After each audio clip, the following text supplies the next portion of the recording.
Welcome students. From last class we are seeing about the mineralogy, what is the definition for the minerals. As a second unit it is having mineralogy and petrology. So we saw what is a mineral. It is an inorganic crystalline solid and has a ordered internal arrangement of the atoms. Okay, it has each mineral will have specialized properties, unique properties by which it can be identified. So the physical properties of the minerals becomes very essential when we are determining the properties. Okay, so what are the physical properties? It is the color. Color is the thing we can vision, we can change, we can see by the eye. And luster. Luster is the shining property of the mineral. And the streak. Streak is nothing but when I am going to take a mineral and put it in a porcelain plate, streak plate we call it as. In the powder, what is the color? The color of the powder we call it as a streak, and we call it found what is a cleavage, and we found hardness and fracture.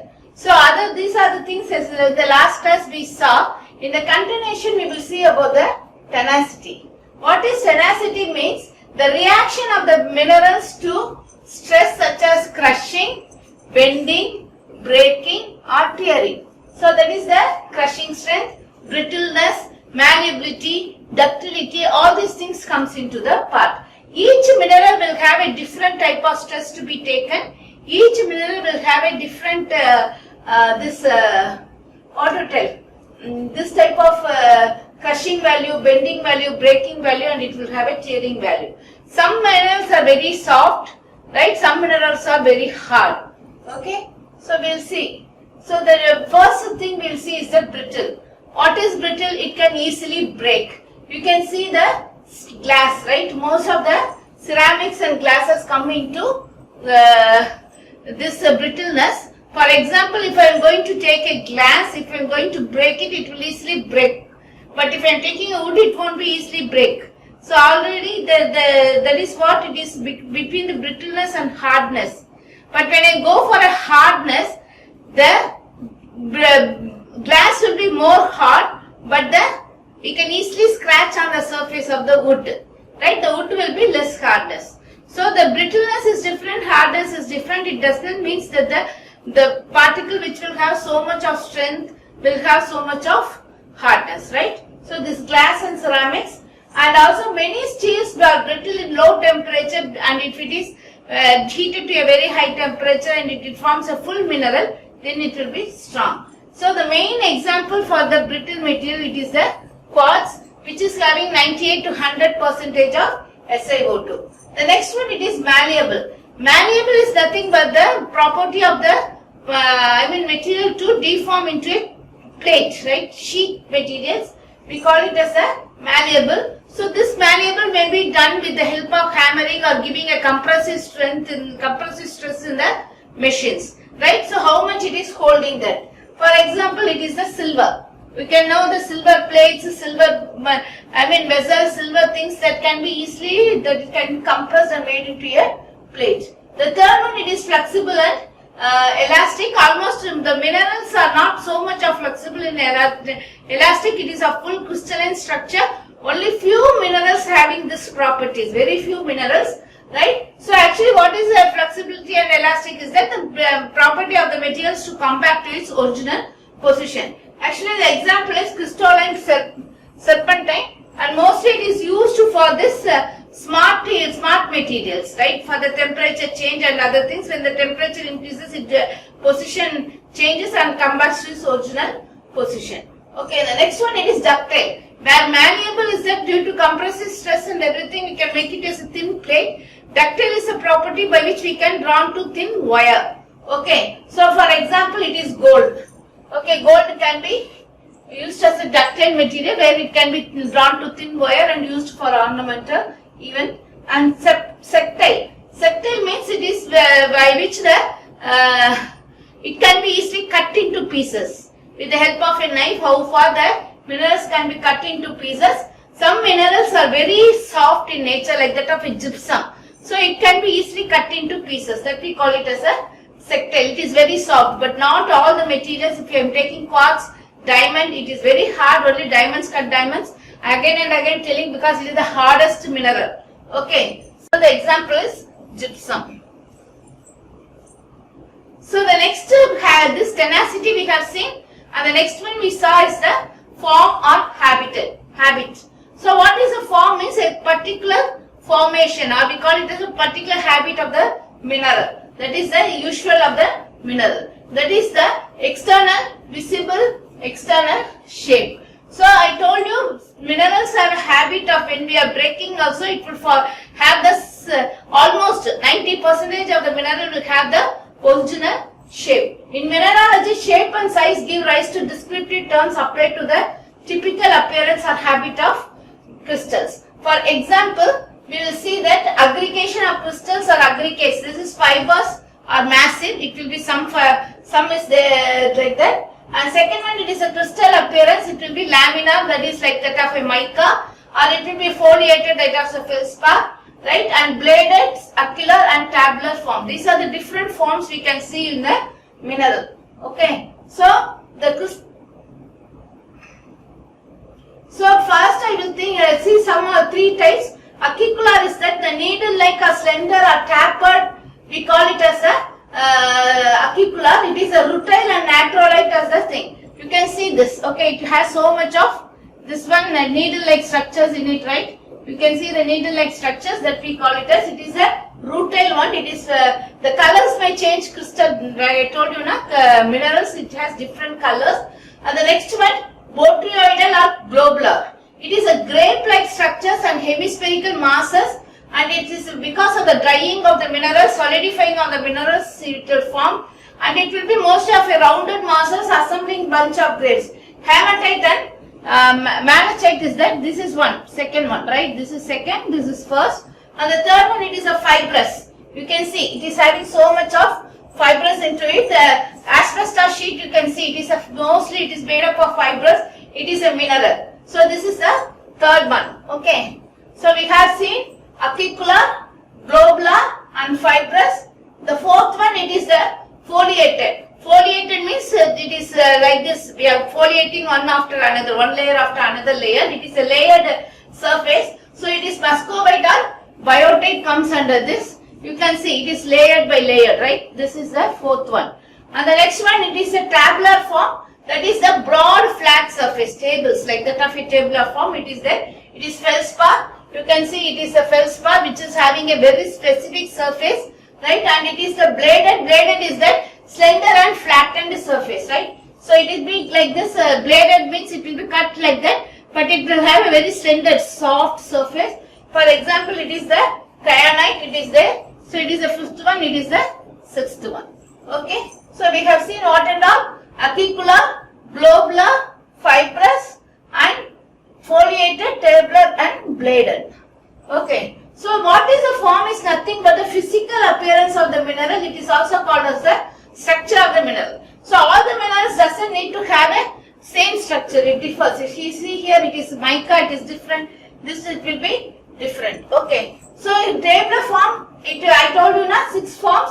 Tabular form, lamellar form, bladed form, and granular form, massive form and reniform. So we have given the different forms.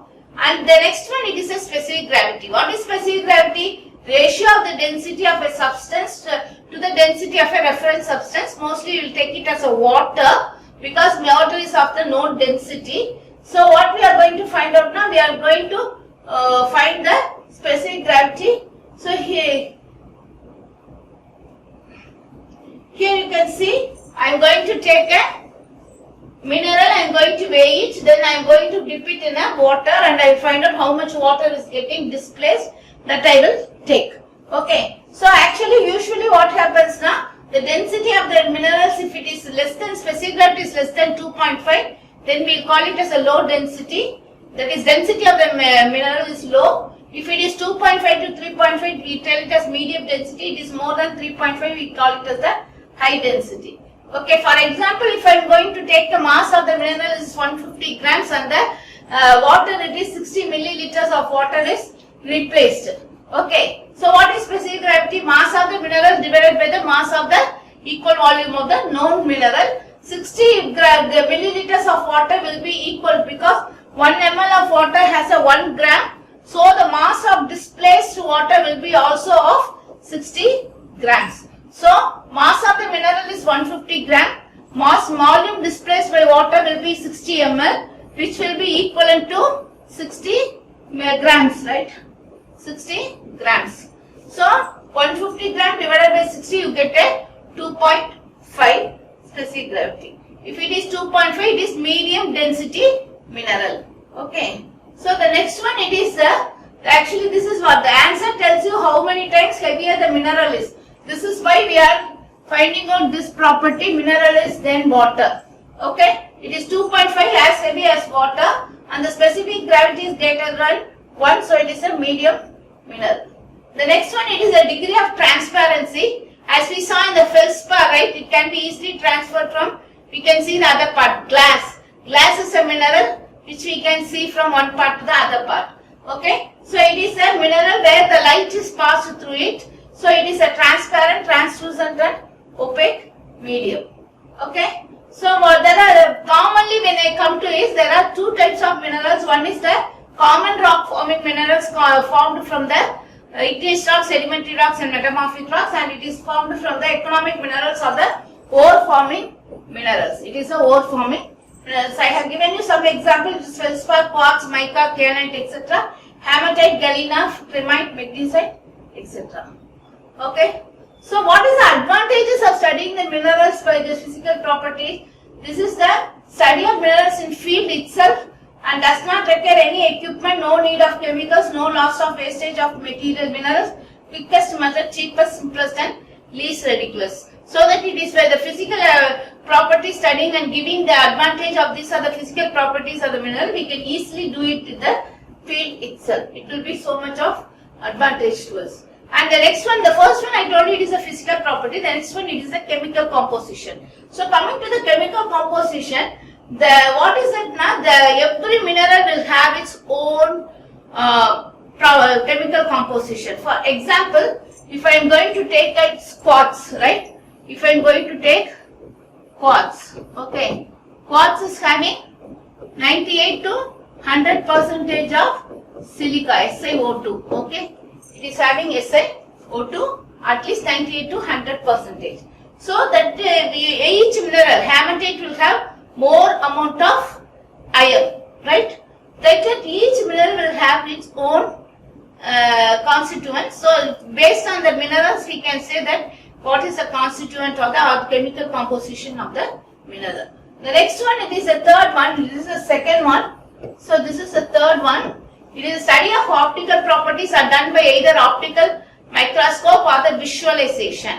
Mostly the visualization we can study the what is the characteristics, whether it is formed of uniform layer, like that we can go. And what is the making use of polarized lights under TOWs, Nikons, different optical properties like that of the color, refractive index, total diffraction, everything will be formed. This is one of the that is a microscope, optical microscope that is used to find out the optical properties.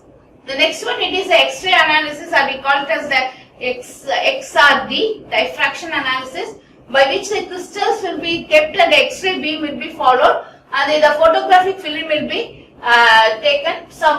It is one of the quartz mineral which is giving a very wonderful shape like that. Each mineral it will be different. Okay. So what is this is that the X-ray power diffraction is a versatile technique that can be used to identify any crystalline structure, as most of the minerals are identified for its also, that is either for optical property or a chemical property or physical property. We can do it with one test, and it is used for the quantify the proportion of the different minerals, indeed many other substances. Okay, so it is mainly what is there now, it is for auditing and for the robust, that is what is the durability of the mineral, everything that we will find this one. Okay, so I told you now, till now we have seen about the properties, the four properties that determines is the one is the physical property, chemical properties, optical properties and X-ray diffraction. These are the tests that we are using to find out the mineral. Mostly all the tests will be following a physical properties. So we saw the physical properties. So the 10 physical properties, 10 physical properties we saw. Okay, starting from the color, streak, luster, then cleavage, then we saw tenacity, specific gravity, and form and also transparency. All these things we saw in the previous physical properties, and chemical composition is unique, which will be determined by the chemical composition method. And the third one, it is the optical properties, gives you the color or reflectivity or refraction of the minerals. It is done by mostly by optical microscope. And the fourth one, it is XRD, that is the X-ray, using X-ray diffraction, that is X-ray light to pass through the crystals, we can determine the structure of the element. And mostly the properties of the element can be determined by its structure. So these are the things that we can follow. The next one, it is the rock forming minerals. So what is it? I told you there are two types of minerals. One is rock forming minerals, the next one it is ore forming minerals.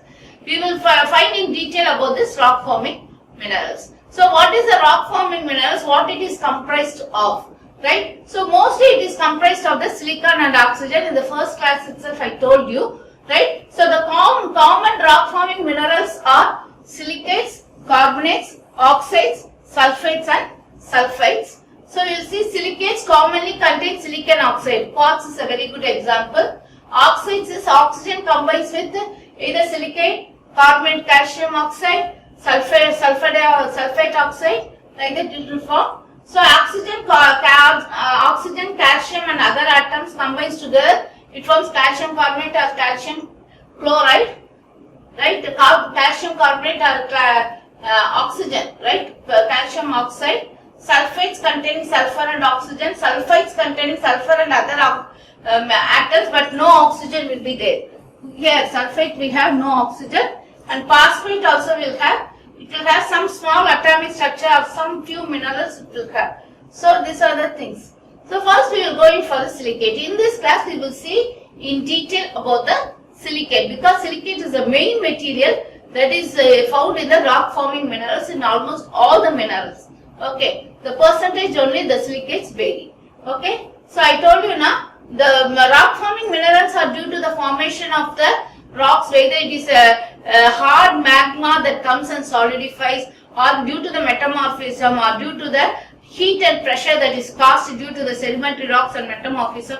These are the things. So mainly what is the basic is that it forms due to the rock formation category. So okay, what is that means? 90% of the weight of the earth crust and 100% of the weight of the mantle will have silica.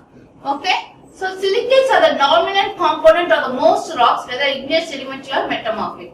And oxygen is a common and primary crustal element in the earth, and it easily mixed with the silica and it forms silicon dioxide. Okay, so first this is the two things that is primarily found in the earth's surface. One is silica, one is oxide. Okay, so silicates are easily formed. The crystal structure of silicates contain repeating groupings of 4 negative oxygen ion, right? 1, 2, 3, 4 oxygen ion with a silicon oxide. So this is the structure of a silica with ions, that is SiO4, right? So single positive silicon ion to 4 phase silicon oxygen. So it is a positive where this oxygen is a negative. So combined together it form a tetrahedron. So this tetrahedron is very important in the formation of different type of silicates. We will see. So SiO4, it is SiO4. I'm sorry. So the tetrahedron is so abundant. It was first compound to form the molten earth began to cool and solidify. SiO4 is the first element that is found because of this process.